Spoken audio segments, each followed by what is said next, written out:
I want to take you through a number of things that you definitely want to consider and do whenever you're creating a new post, a new page. And the first one has to do with the title. Whatever keyword that you're trying to rank for, it could be a phrase, could be long tail keyword, could be one word. You want that to be the first or second word in the title. So if we go to the search metrics study that we've been basically following throughout the course, I've been trying to take you through each of these categories. Position of keyword and title character, and position of keyword and title word. Of the top 30 search results for those 10,000 keywords they used in the study, the keyword that they were ranking for showed up as the 1.7th word in the title. So basically the first or second word. So as you see, if I'm doing an article here on SEO, I would make that my first word. And then within the URL, you want to give a good description of what the people are going to be reading about. Typically, it's very similar to the title, and like I mentioned before, you want to use hyphens or dashes instead of underscores whenever you separate words in a URL. And keep the article as close to the domain name as possible, like don't have it 4 or 5 folders out. Now, I'm sure you've downloaded the WordPress SEO plugin before. I've talked about it in I think 3 other sections of the course. And so you get this box here, and you can type in whatever you want to focus this article on, the keyword you want to focus it on. So if we were focusing on SEO, it would check all of these things for us. And don't worry, this doesn't like put that keyword in the page anywhere or make it a meta keyword or anything like that. It's just for Yoast's purposes. And on the right here, you see this SEO poor, and you can click check, and it takes you to the page analysis tab of the plugin. And it tells you all the problems that it finds in there, as well as all the things you've done well. So obviously I only have 1 sentence in the body here. You would have more than that. Typically you want more than 1,000, as I mentioned in the intro, and even more in 2015. You want to use something called H1 and H2, and I'm going to show you how to do that in a second. Almost about 75% of the top 30 results had an H1 or H2, and these are basically subheadings. They just break up the material. They make it easier for people to understand what they're going to read. They give them an idea of what the next section is about. So within the body of your post, if you go to the little drop-down menu right above, you get a number of different options, and if you click heading 1, it's going to make the font bigger, and you can create a subheading here. And this is what we would call H1. And like I said, 70-some% of the top 30 websites have H1s. Now you can create an H2 also, and this could be right below it or in a different section of the article. Slightly smaller font. Now there was a little bit higher correlation between having the keyword you're trying to rank for in the H2 than there was in the H1. So if you include it in H2, it might improve your ranking just slightly. Now it says no images appear on this page, and if you go back to the study, it says image count 6.7. That means on average the top 30 results for those 10,000 keywords had 6.7 images.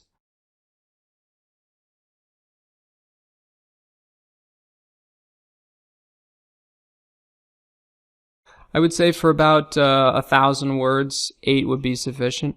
So if you find a picture on the web, or maybe you have one of your own, you save it, and you click Add Media at the top if you've never done this before, and you would just upload it to your WordPress dashboard, and you would see it there. Right, you click Select Files and then put it in there, and then you would just click on it and select Insert into Page. And so now you have your picture, and you can resize it. Now it's not going to be listed in the WordPress SEO plugin here, but video integration is also a ranking factor positively correlated with a good search result. So you'll see it's almost as important as image count. So if you find a video, or maybe more than one video, like for instance this is SEO for startups. So you would go down below the video and you'd click Share, and you get 3 options here. If you click Embed, in case you've never done this before, you're going to get a piece of code here, and you just copy that piece of code. You go back to your dashboard, Scroll up to your article. And wherever you want to put it, you're going to click on the text tab at the top, and you're going to see the code that the search engines see whenever they're scanning your site, and you're going to insert it into the code. Right? Just click Control V, and then you can go back to the visual one, and you'll see it there. It'll just be a gray box. Don't worry about that. It's a video. Now it says my page title contains 36 characters, which is less than the minimum of 40. I mentioned in a previous section that Google will only display about 55 characters. I actually said to make it 53 or less to almost guarantee that every word shows up in the search results. Let's say I called this simple SEO for beginners. Instead of just SEO for beginners, I wanted to make people think that it was going to be really easy. Now, outbound links, or sometimes called external links, are positively correlated with a high ranking. You want to provide resource for people. There's nothing wrong with sending people to other websites. Just remember to use that open external plugin I talked about so that people stay on your page and the new link opens up in a different tab or a different window.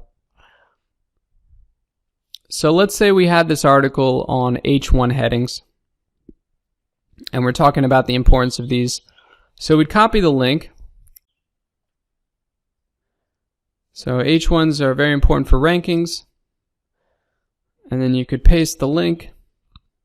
And you want to focus each post on one particular keyword or set of keywords. You don't want to have multiple pages competing for the same thing. Now, 98% of the top 30 results had a description for the page. They also have the keyword in the title, and the keyword in H2, as I said, was even more highly correlated with high ranking than having it in the H1. So if you go to your general tab, you can write the description.